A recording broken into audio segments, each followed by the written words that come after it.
talk about one of the main challenges that we are currently facing that has to do with Trump. We had lost a great chunk of our territory.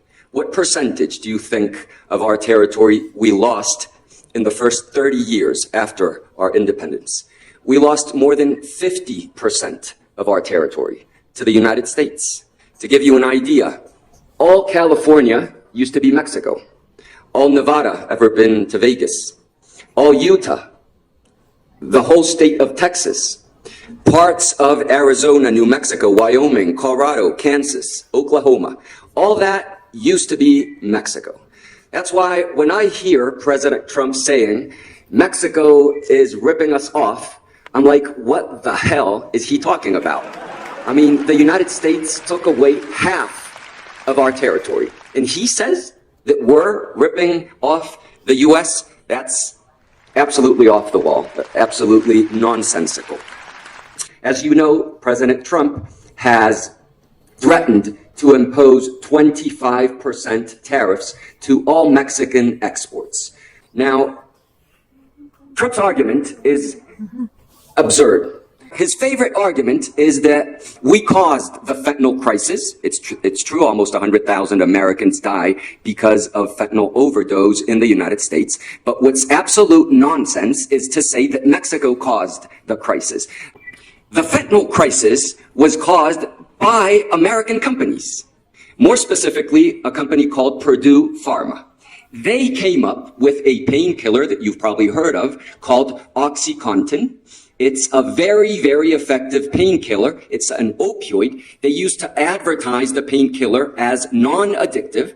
It turned out to be extremely addictive. So OxyContin, Purdue Pharma, made hundreds of thousands of Americans addicted to opioids.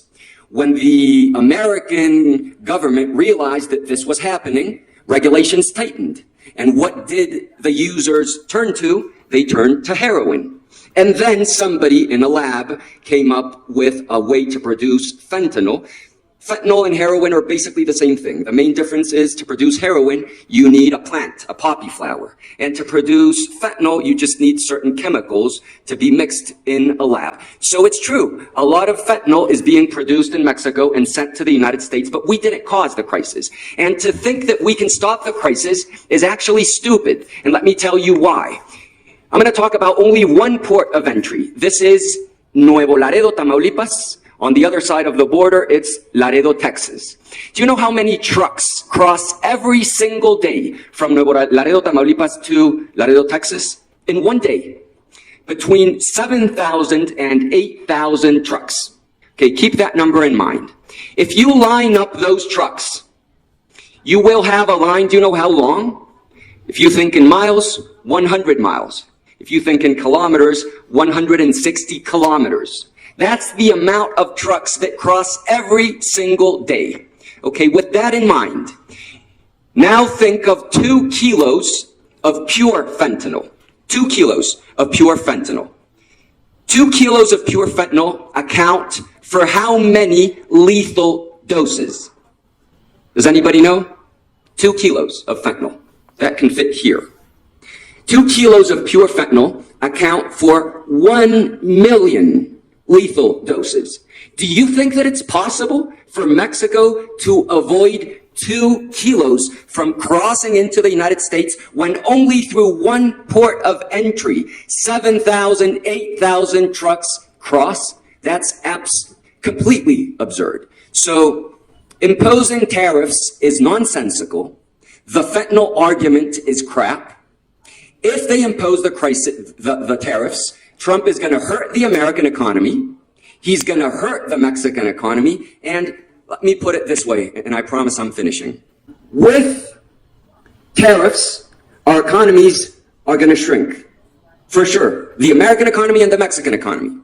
When we work together, we become the most competitive region in the world. When Canada, the United States, and Mexico work together, we are, technically speaking, the most competitive region of the world. So yes, Trump can say America first, and the Canadians can say Canada first, and we can say Mexico first. That's not going to work. We need to work together. As Shakespeare said, We came into the world like brother and brother. Now, let's go hand in hand, not one before the other. Thank you very much. Amigos, hasta aquí el video del día de hoy. Espero que les haya gustado. Si fue así, por favor regálenme un like, manita arriba. Si no se han suscrito, pues háganlo, que es gratis. Y no olviden picarle a la campanita para que le lleguen notificaciones cada vez que yo subo un video. Gracias por entrar a mi canal de Urgen TV. Mi nombre es Paco Man. Nos vemos a la próxima. Chao, chao.